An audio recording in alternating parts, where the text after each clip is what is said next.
నమః. అథర్వవేదం 12వ కాండం 1వ సూక్తంలో 11వ మంత్రం. ఇది మాతృభూమి విషయం. మన మాతృభూమి పరమ సుఖదాయిని.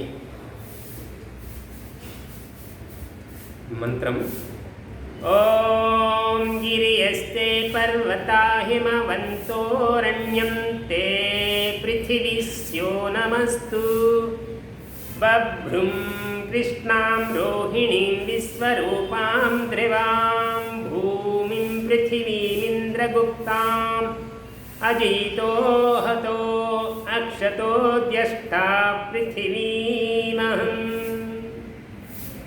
ఈ మంత్రం ఇందులో ప్రతిపదార్థం.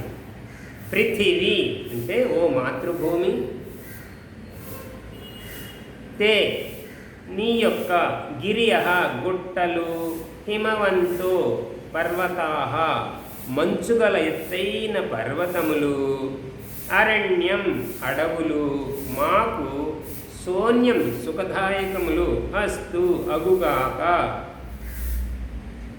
బభ్రుం భరణ పోషణ చేయునట్టి, కృష్ణాం సేద్యము చేయుటకు ఉపయోగకరమైనట్టిది, రోహిణీం దేనిలో వృక్షములు లతలు వనౌషధులు మున్నగివి వృద్ధి అగునో అట్టి విశ్వరూపం అన్ని విధముల ఇంద్రగుప్తాం వీరులచే రక్షింపబడినట్టి, ధ్రువాం స్థిరమైనట్టి, పృథివీం విస్తృతమైన భూమిం మాతృభూమిని, అహం నేను, అజితాః అపరాజితుడనై, అహతః శత్రువులచే చంపబడక, అక్షతః వ్రణములు రోగములు లేని వాడనై, అధ్యష్ణాం అధ్యక్షుడనగుదును. ఇది మనం జన్మించిన భూమి, జన్మనిచ్చిన భూమి ఏదైతే ఉందో ఆ భూమి గురించి చెప్తున్నది. భూమి ఎలా ఉండాలి, దాని గురించి మనం ఏం చేయాలి, మనం ఎలా ఉండాలి. మాతృభూమి మన భారత భూమి, మనకు మాతృభూమి. ఈ భారత భూమికి ఏమున్నాయి? విశాలమైన అడవులు ఉన్నాయి, హిమవత్ పర్వతాలు ఉన్నాయి.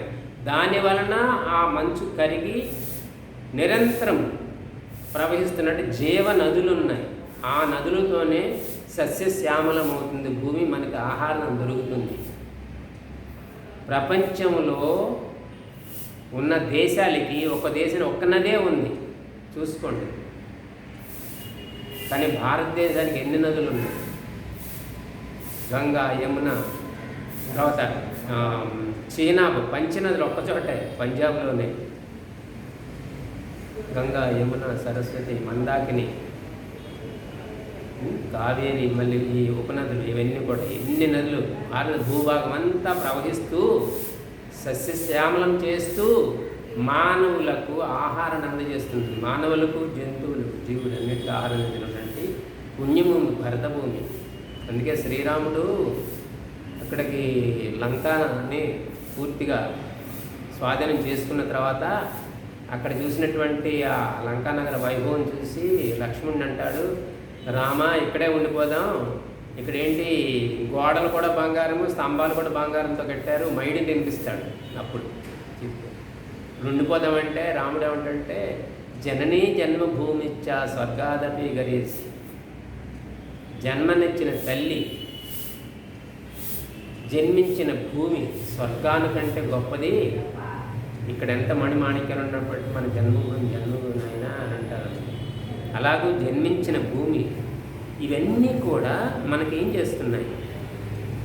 ఇక్కడ ఉన్నటువంటి ఈ భూముల నుండి ఓషధులు, వనస్పతులు, వృక్షములు, లతలు. మన భారతదేశం సమశీతోష్ణ ప్రదేశం. మనకి ఇక్కడ ఉండే ఔషధీయ మొక్కలు ప్రపంచంలో అంటే అన్ని దేశాల్లో రకరకాల మొక్కలు ఉండొచ్చు, కానీ ఇక్కడ ఉన్నన్ని ఔషధ గుణాలు ఉన్న మొక్కలు ఎక్కడా లేవు భారతదేశం ఉన్నటువంటి. ఎందుకంటే అక్కడ అంత అనుకూలమైనటువంటి వాతావరణం ఉన్నటువంటి భరతభూమి మన మాతృభూమి. ఈ భూమిని కాపాడుకోవాలంటే ఏం చేయాలి? వీరులు ఉండాలి. ఇక్కడ ఉత్పన్నం శత్రువుల నుంచి మన దేశాన్ని ఎంతటి మహోన్నతమైనటువంటి భూమిని కాపాడుకోవటం, భాగ్యవంతమైన భూమిని కాపాడుకోవటానికి వీరులు ఉంచాలి, వీరులు ఉండాలి, ఉద్భవించాలి ఈ భూమిలో. నేను అపరాజితుడినై శత్రువులని చంపి నా దేశాన్ని బాగు చేసుకుంటాను. నేను శత్రువులకి చంపబడక నా దేశాన్ని బాగు చేసుకుంటాను. అలాగే అక్షత వ్రణములు రోగములు లేని వాడినే అధ్యక్షుడినవుతున్న ఈ భూమికి. అంటే నేను రోగరహితుడినే ఉంటాను. ఎందుకంటే ఇక్కడ ఈ మన దేశంలో పండే పంటలు, ఇక్కడ ఉండే ఔషధాల చేత నేను వాటిని సేవిస్తూ రోగరహితుడినై ఉంటాను. కాబట్టి మాతృభూమి ఏంటి? పరమ సుఖదాయని. కాబట్టి దైవభక్తి ఒకటే చాలు, దైవభక్తి ఉంటే చాలు. దేశభక్తి కూడా ఉండాలి, మాతృభక్తి ఉండాలి, గురుభక్తి ఉండాలి. కాబట్టి పంచభక్తులు ఉండి తీరాలి. ఓం